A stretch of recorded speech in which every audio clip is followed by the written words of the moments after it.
Welcome to the Jay-Z Show. This is Zafar Sobhan from Dhaka, Bangladesh. I'm joined, as always, by John Danilowicz in Massachusetts, just outside of Boston. Though, John, if I had caught you, if we had recorded this show just a few days earlier, we'd have caught you in Pakistan, I believe. Right, absolutely. And my background today is inspired by my recent visit. I'm sitting virtually in the Peshawar Museum. In addition to visiting Islamabad, I had the chance to spend a day up in Peshawar, visited the museum, which has a fantastic collection of Gandharan artifacts. So definitely something to put on your to-do list. No, absolutely. You were, of course, the Consul General in Peshawar, if I remember correctly. And we, of course, know you from your several tours of duty in Bangladesh, but of course, you've served in Pakistan as well.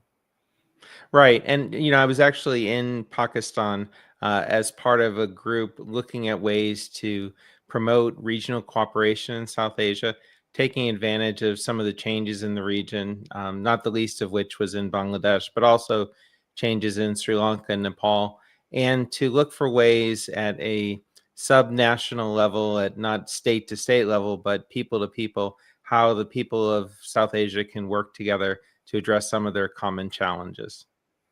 Well, let's talk about that a little. We do have a lot to get to because it's been a big week in Bangladeshi politics, though I'm tempted to think they're all big weeks. But before we get to discussing the latest PR offensive by the deposed prime minister and her party, as well as the announcement of the referendum, let's talk just a little bit, very briefly, about your impressions after your trip to Pakistan in terms of the Bangladesh-Pakistan relationship, as well as you said, situating it in a greater regional context.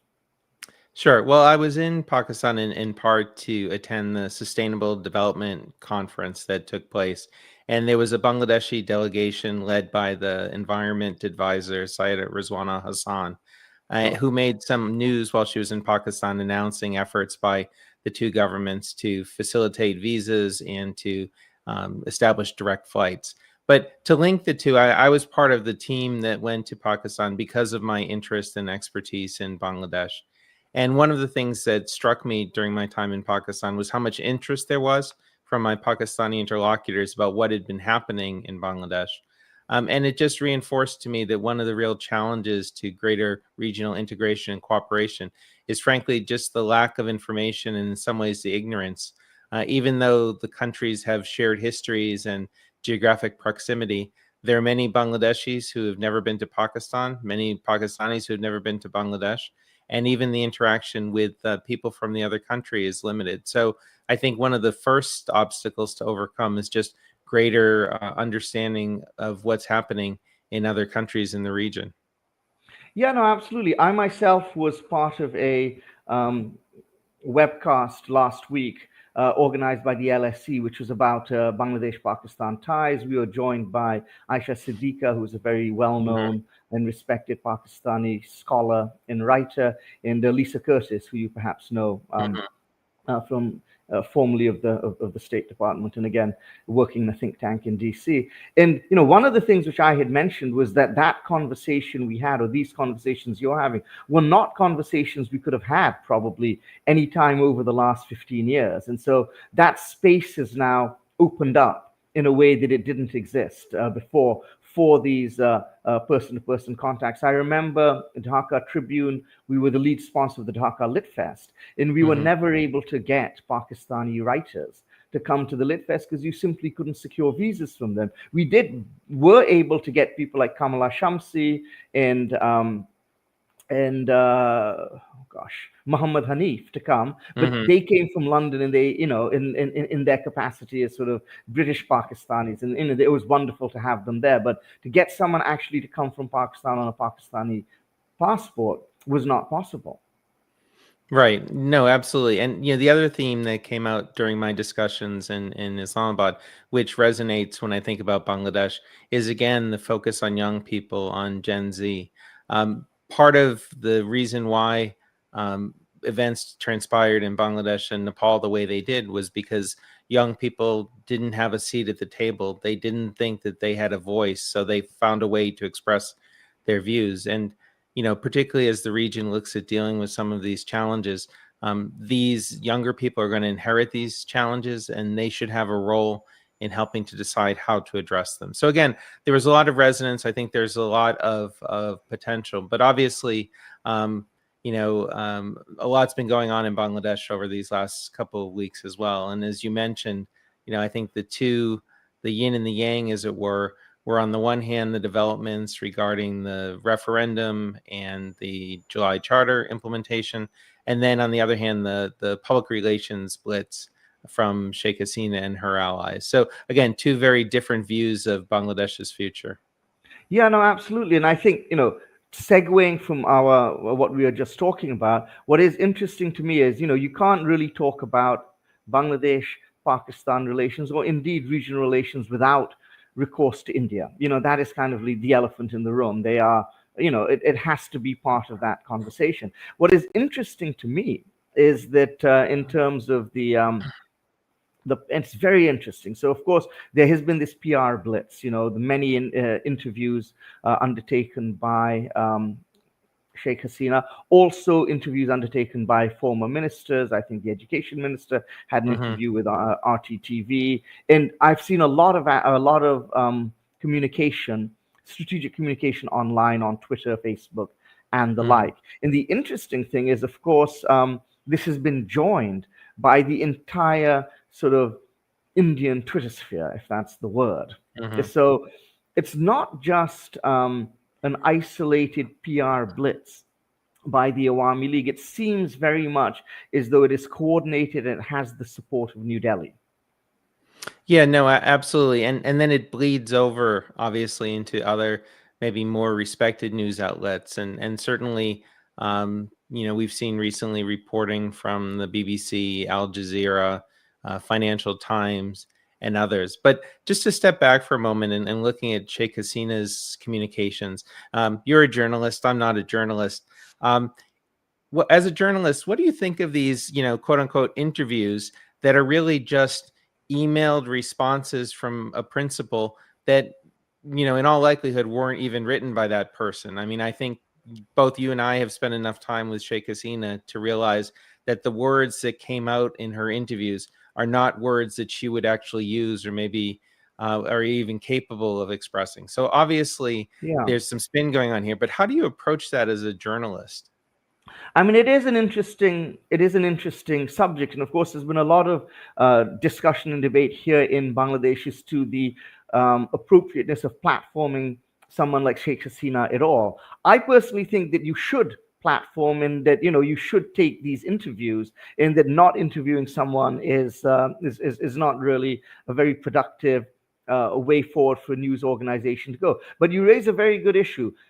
In certain circumstances, email interviews are actually fine. In fact, preferable, because they give people time to gather their thoughts. But if you are having an interview where you really want to question someone, then of course they don't work. It is absolutely imperative to have that face to face, have them sitting there with you so you can ask the follow-up questions. So in the context of an interview with someone like Sheikh Hasina, who's now a very controversial figure, who has very credible accusations being leveled against her in the ICT and elsewhere, I think it would be incumbent on media outlets to ensure that their interviews are actually interviews, and really not just a platform to allow someone to essentially spin. And with an email interview with no follow-ups, that's exactly what you're allowing. And as you point out, it's most likely not even written by her.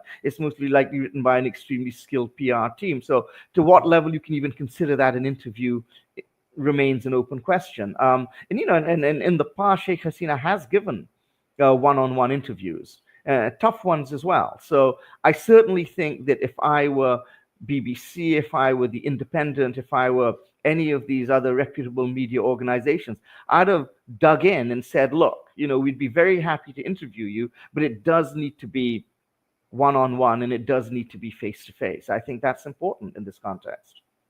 Right. And then I guess the other, question from a communication standpoint is who the audience is. Given the outlets that have been chosen, given the fact that these interviews are in English, I wonder if it's Sheikh Hasina or her PR team trying to speak to the people of Bangladesh, or whether this is really something that's intended to, solidify her support within India.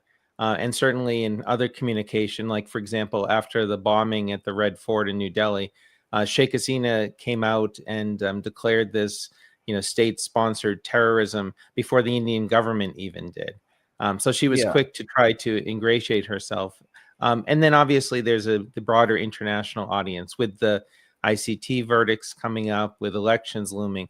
Clearly, the strategy is to try to delegitimize both the trials and the elections in the eyes of the international community, and to keep India on side.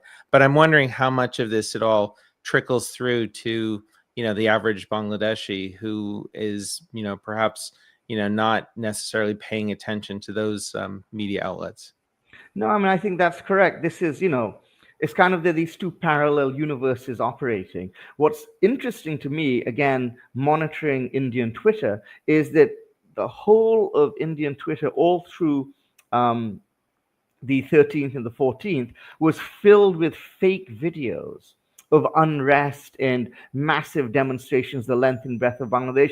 And the people purveying it and the people who were interacting and engaging with that content absolutely believed that this was happening. And I really don't understand the strategy, because you're going to be in for a disappointment in a day or two when it turns out that none of this actually happened. So I don't quite understand what good it does to pretend that there's this massive movement engulfing Bangladesh and that the interim government is teetering on the brink of catastrophe, when all you have to do is wait 24 hours to 48 hours to realize that that's actually not the case, because if it were the case, things would be very different. So I'm not quite sure what the strategy here is. It's certainly not winning hearts and minds in Bangladesh, but as you point out, I think that's perhaps not the goal. Interesting to me is, if the strategy is to win hearts and minds in India, that may be successful, though I think it's only successful insofar as people are able to exercise a considerable degree of cognitive dissonance, and believe the things that they are shown to them in the face of tremendous evidence to the contrary. But the interesting point to me is that I was under the impression that India had kind of made their peace with the current situation in Bangladesh. They were, we are having elections in a few months' time. Quite likely the BNP will come to power. I was under the impression that while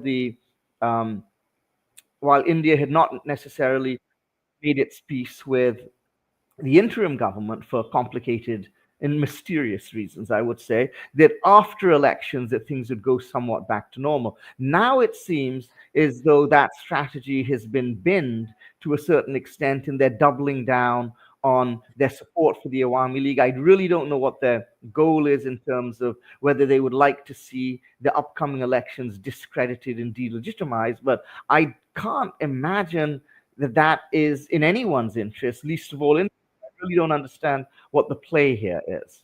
Mhm. Yeah, and I think even, the focus, I mean, obviously the concerns about violence against minority communities is there, and that was very much a target earlier on.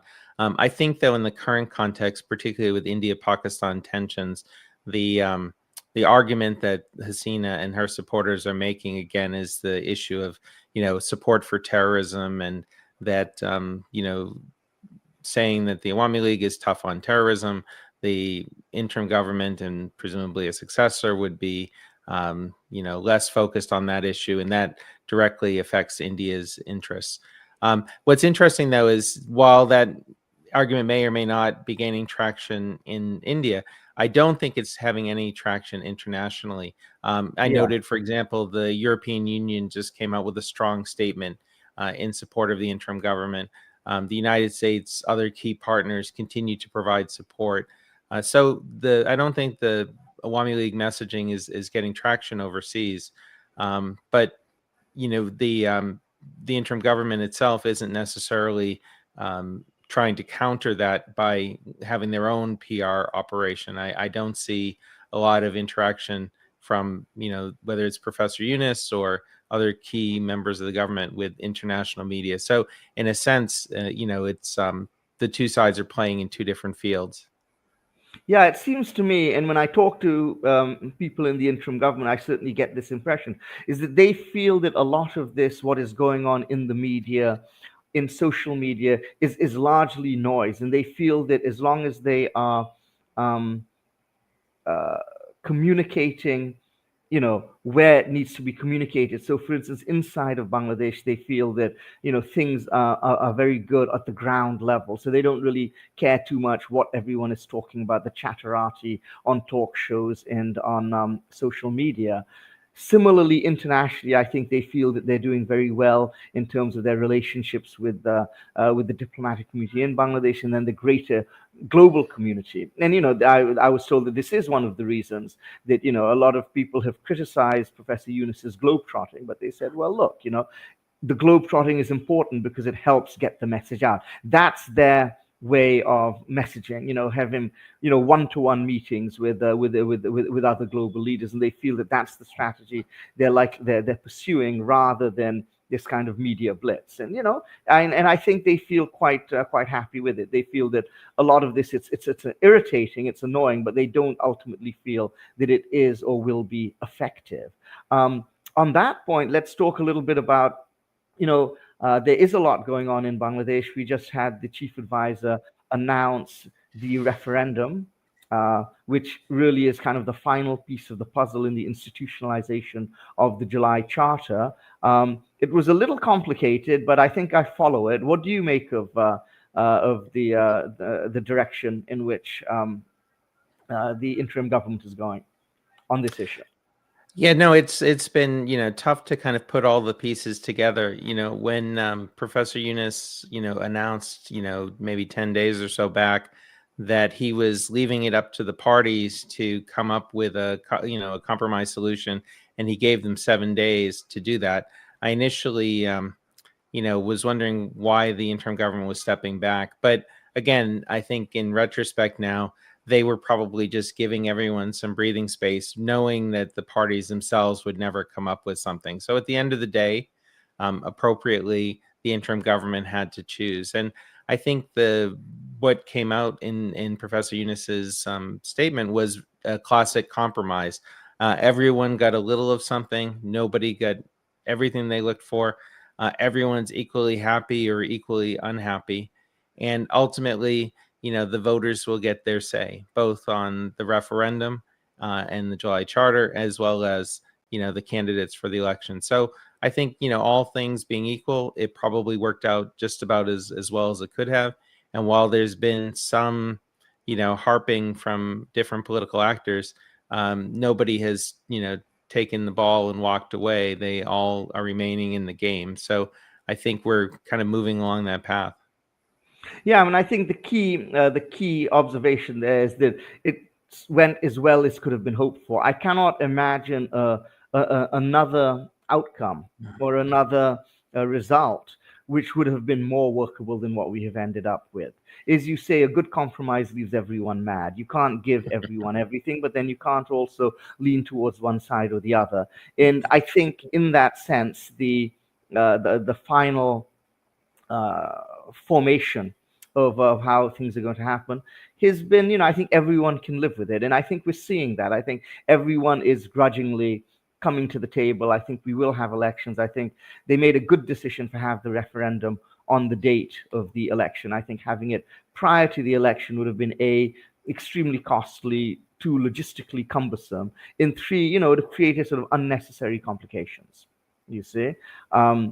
If, for instance, the referendum fails, if that would happen prior to new elections, I think that would throw the elections into confusion. So I think this makes things much more understandable, and I think you'll get, of course, a bigger turnout. You see, because people will want to vote on this issue. So I think, all things considered, this is probably the best solution. I think the referendum itself is possibly needlessly complicated. You have the 4 sub questions, but you can only answer yes or no once. So, which, if I understand correctly, means that, let's say I'm in favor of 3 of the 4 provisions, but I disfavor one, then I'm left in a little bit of confusion as to whether I should vote yes or no. But I'm not sure. I think, on the other hand, I suspect that the theory underpinning this was that referendums really should be just one question. That if you give people a multiple question referendum, that it tends to create even more confusion. What are your thoughts on that? Yeah, no, absolutely. And, as I've been thinking about this issue and, participating in conversations online and in person with friends, I realized that in a case like this, a little knowledge might be dangerous. And, the constitutional experts and the lawyers are parsing every word and, again, filing their own kind of briefs on this topic. Whereas for me, it's a pretty cut and dried political issue that, as you say, this kind of clears the space for the elections to take place. Hopefully, it's a good quality election. There's no reason to believe it won't be. Hopefully, the turnout is significant. And then it really depends on what the voters say in terms of how much of a mandate the party that wins the elections has. If the party that comes to power has a strong mandate, then I think they'll find they'll sense themselves being less bound by even, frankly, what was in the referendum or what was in the charter, and they will use that political capital to shape things in the way that I think conforms with their worldview. If the election results are closer, if the party in government hangs by a thread, then I think it'll be more solicitous toward the view of others. So I think it's interesting what's happened. It's significant. But at the end of the day, those who are elected by the people will make these decisions. And, the parliament, is ultimately going to be the ones that will have to decide.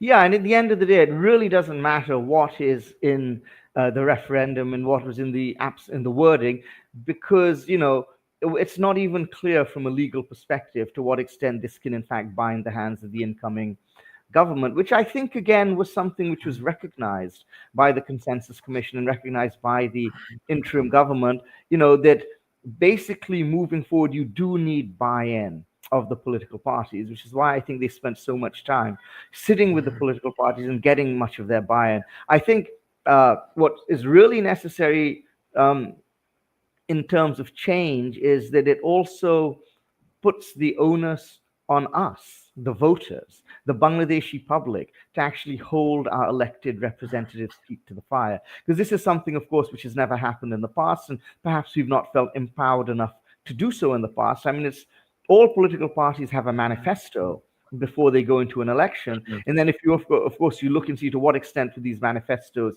ever turned into reality, it's a very low percentage. But that was never really something which was part of the discourse. I think now, if you have a situation where you have, I think it's 30 items which have consensus. That's point 3 of the referendum, and all of the political parties have signed off on that. So then to backtrack from that position, now again, if the incoming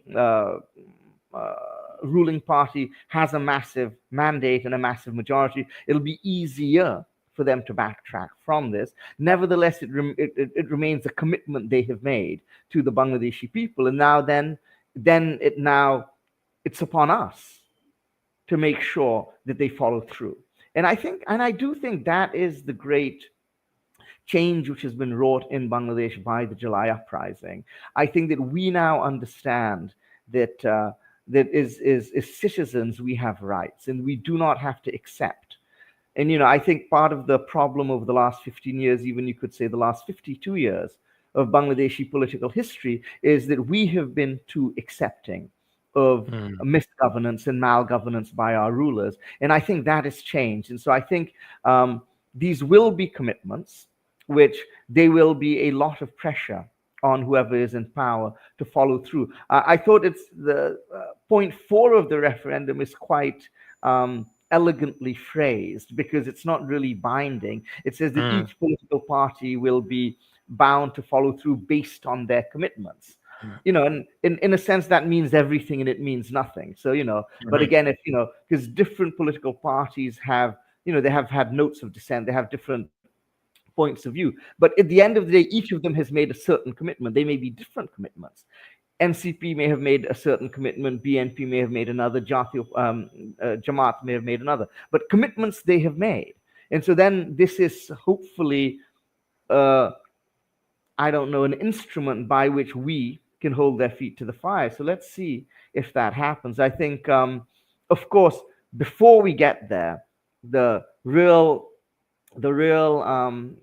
issue now is over the next, what would it be? Almost 4 months, I guess, almost exactly 4 months, is the run up to the election, the pre-election season. We're going to start seeing people campaign. I think there's going to be an election schedule is going to be announced fairly shortly. So that's, of course, really going to suck up all the oxygen. It's going to be very interesting because we haven't, of course, had an election like this in many, many years. Right. And, names of candidates are starting to trickle out, whether it was the provisional list that the BNP put out for most of the seats.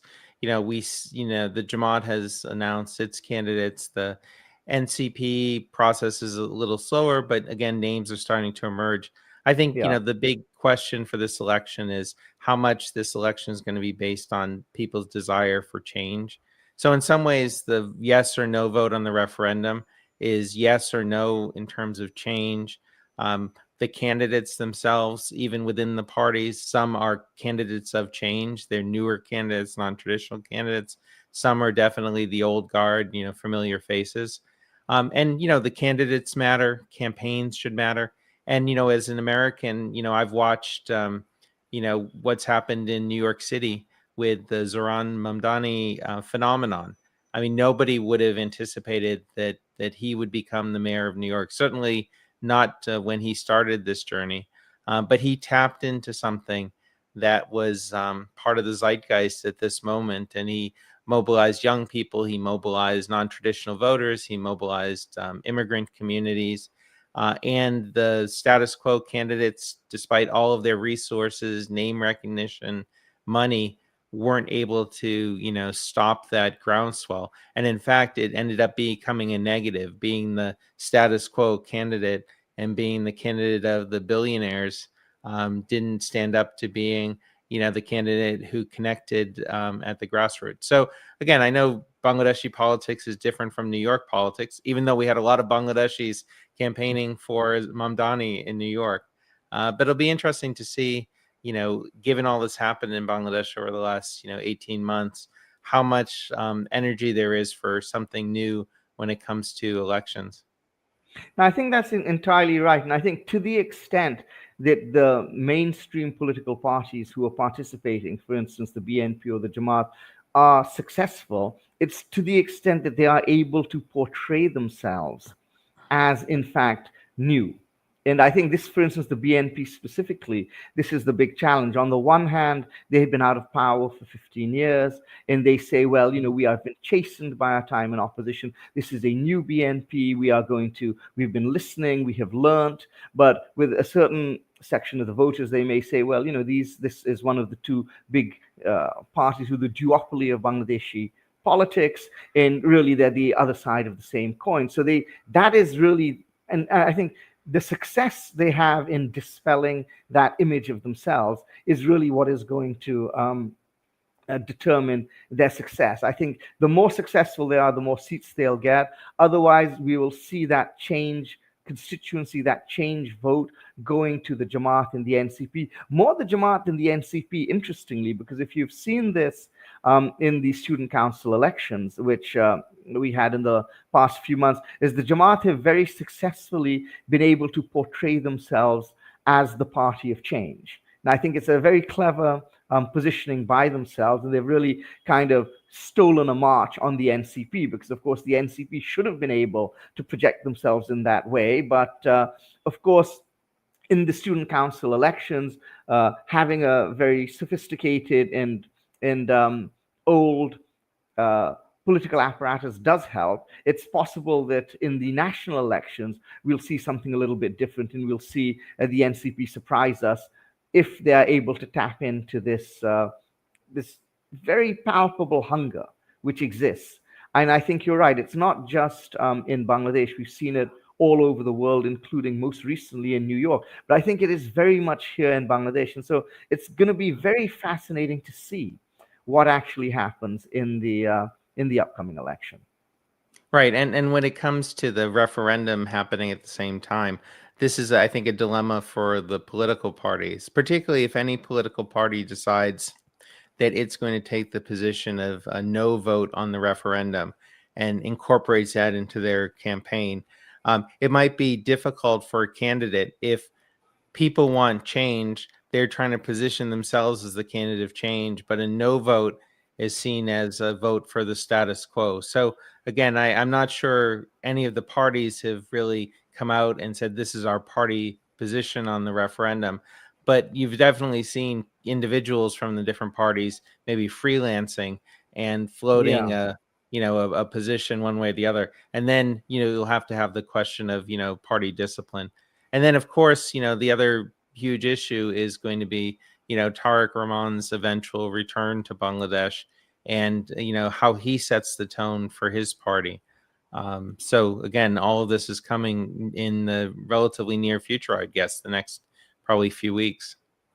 Yep, and no, it is interesting, and I think for the BNP specifically, the smart move clearly would not be to come out and oppose or suggest the voters vote no on the referendum, though individual candidates may be doing so both overtly and covertly. I mean, perhaps their best bet is to not campaign strongly for it, but I think to be seen, to be identified is the flag bearer for the no vote would not be a useful political position for them to take. I think that it would be misunderstanding the mood of the electorate and the mood of the people. But of course, we will find out. I mean, that's what elections are all about, and that's of course what we have missed this last decade and a half, because we just don't have the information which would have been available to us had those had a different complexion. So on that note, Jon, it's been a pleasure as always. I will catch you again 2 weeks from now. Thank you all for tuning in. Jon, any final words? No, look forward to catching up again in a couple weeks. Fantastic. Thank you so much. And thank you for tuning in. Bye-bye.